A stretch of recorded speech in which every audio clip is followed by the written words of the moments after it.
Fernando Ganora. Buenos días, doctora, nuevamente aquí en Buenos Aires. ¿Cómo le ha ido en sus vacaciones, habiéndome dejado todo este tiempo solo a cargo de esta ardua tarea en la radio? Solo, triste y abandonado en esta ciénaga porteña. Sí, con gran rabia de mi parte, y prometí que le iba a hacer pagar duramente haberme abandonado todo ese tiempo. Bueno, sabe que volver a este país me ha causado así como una especie de angustia existencial, porque estoy al borde del colapso. La mediocridad reinante. Este tema del dólar, 45, 46, 48, 49, 60, el dólar, me hartó. Me hartó. Entre que el dólar es un desastre, el rey que no sabe quién era Borges, los huichis haciendo su propio ejército, en Chubut que linchan gente. No, Ganora, me quiero volver a cualquier lugar del planeta menos acá.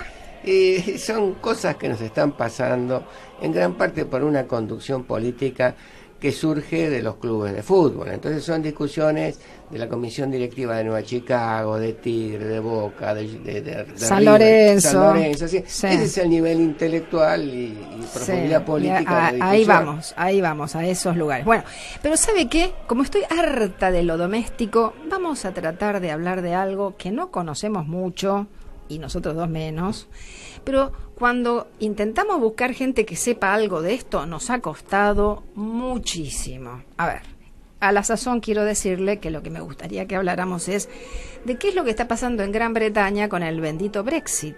¿Usted tiene idea de lo que es el Brexit? La palabrita me encantó. Sí, es British Exit, es decir, la salida británica.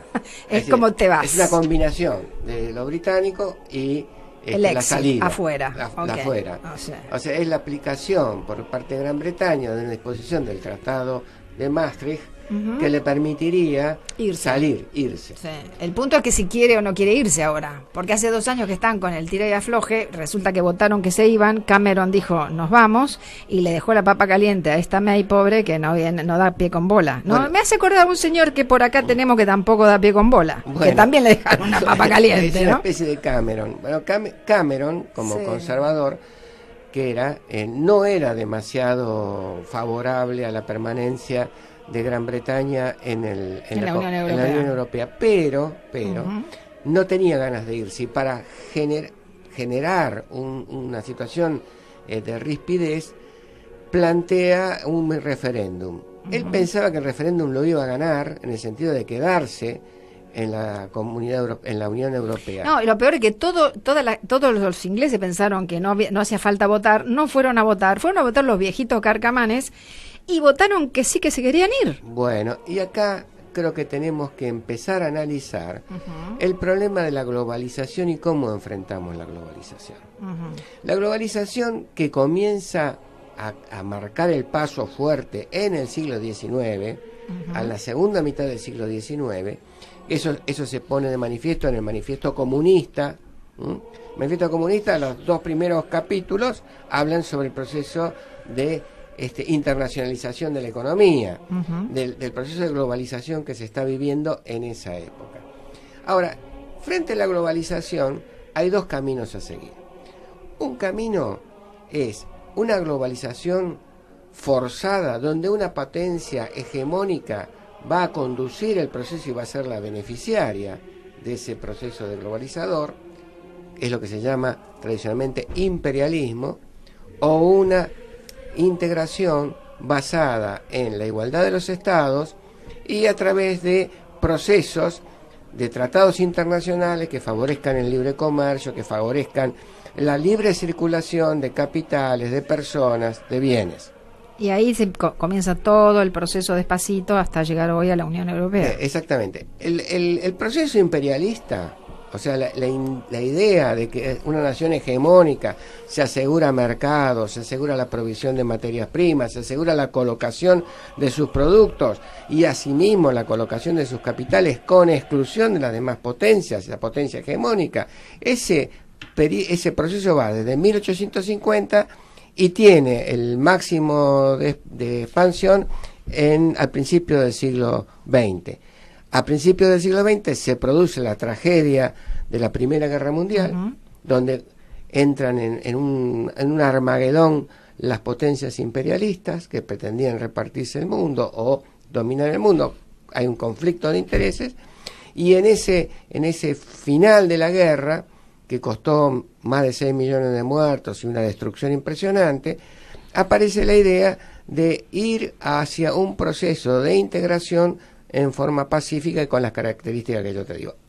Hoy, hace 100 años del primer intento, que fue el Tratado de Versalles, que generó la Liga de las Naciones, que fracasó. Eso condujo a una segunda conflagración mundial, que fue la Segunda Guerra Mundial, y la salida de la Segunda Guerra Mundial fue el refuerzo de las Naciones Unidas, la liquidación de los imperios coloniales, a posteriori de la Segunda Guerra Mundial, la liquidación del imperio colonial francés, el imperio británico. El inicio de los estados nacionales, digamos. El gran impulso hacia la aparición del derecho a la autodeterminación de los pueblos y la constitución de nuevos estados. Estos son los que van a aparecer en las Naciones Unidas. El constitucionalismo social.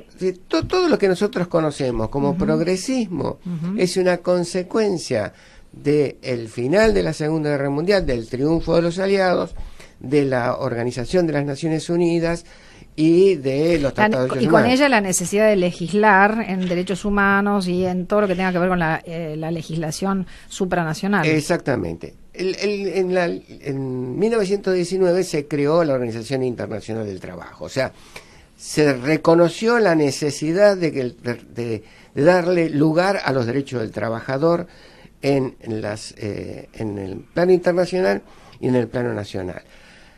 Cuando fue la Segunda Guerra Mundial, por supuesto, esto quedó, las potencias totalitarias, las del eje, dejaron esto de lado, no quisieron respetar estos principios, o por lo menos los respetaban para sus nacionales, pero no para los extranjeros, y esta conflagración termina en 1945, y en el 48 hay la Declaración Universal de Derechos Humanos, donde se consagran internacionalmente los derechos del trabajador, en la Declaración Universal. Y después la OIT ha ido generando derechos en este sentido.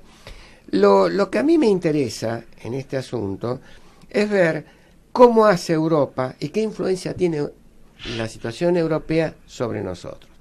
¿Qué es lo que hace Europa al término de la Segunda Guerra Mundial? Busca una integración económica de los países europeos que se habían desgarrado en las guerras nacionalistas terribles de 1914 a 1918 y de 1939 al 45. ¿Qué es lo que hacen? Hacen una serie de tratados, que es el Tratado de la Comunidad Económica Europea, el Tratado del Carbón y del Acero y el Tratado de la Energía Atómica. Esos tres constituirían, digamos, lo que se llamaría el mercado común europeo. Esto es en el Tratado de Roma de 1957, donde generamos el mercado común europeo.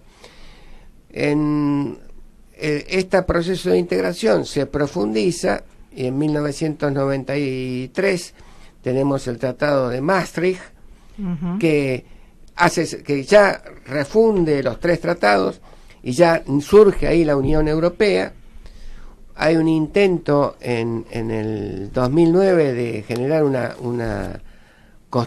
hay un intento en el 2004 de generar una constitución para la Unión Europea que fracasa.